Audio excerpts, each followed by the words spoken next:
और मैं चाहूंगा देखिए, चूंकि आज मौसम ऐसा है कि भरपूर बारिश हो रही है,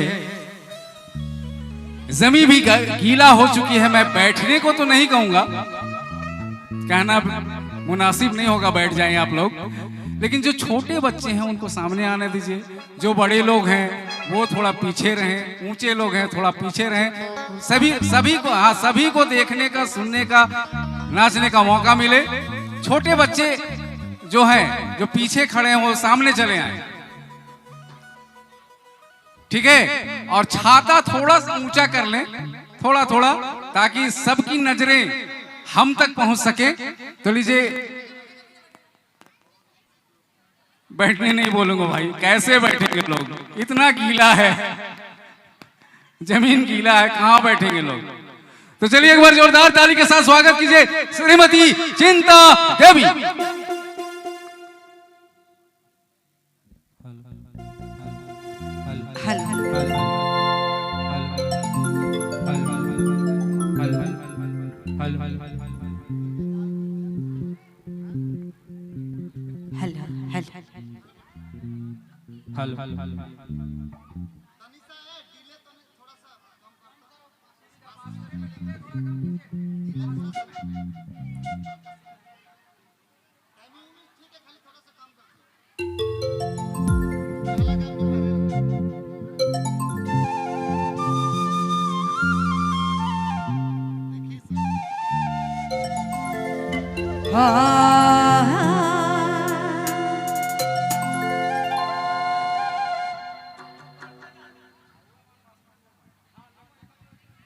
तो सबके हार्दिक दिल से जोहार है।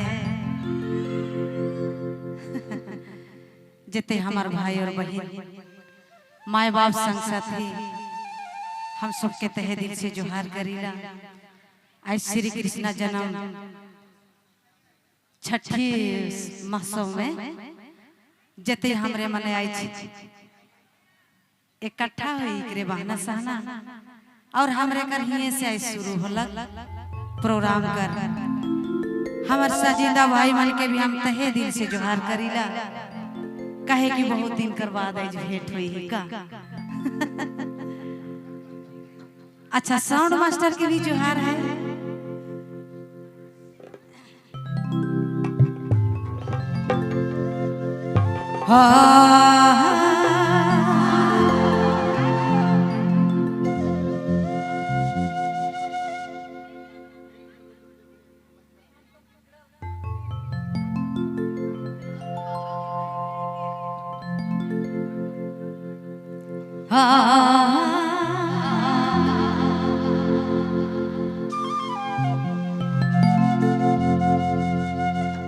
यसरा सामान भदा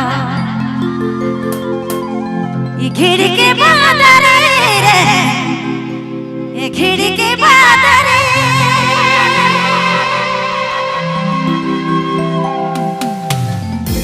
ए भाई नानी नानी बूंदा बरसल पानी, भाई नानी नानी बूंदा पानी, भाई नानी नानी।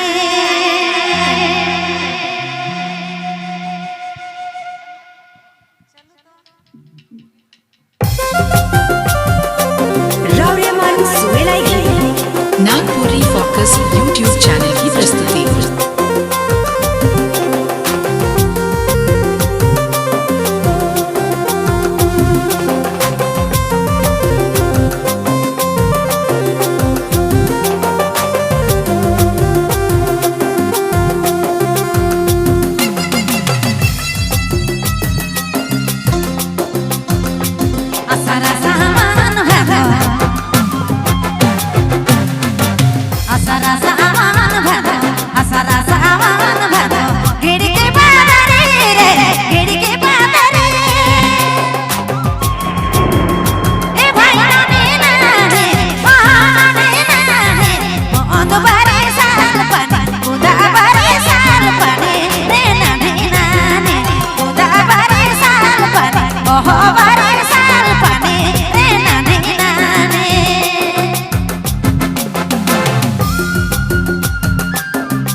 चैनल की प्रस्तुति।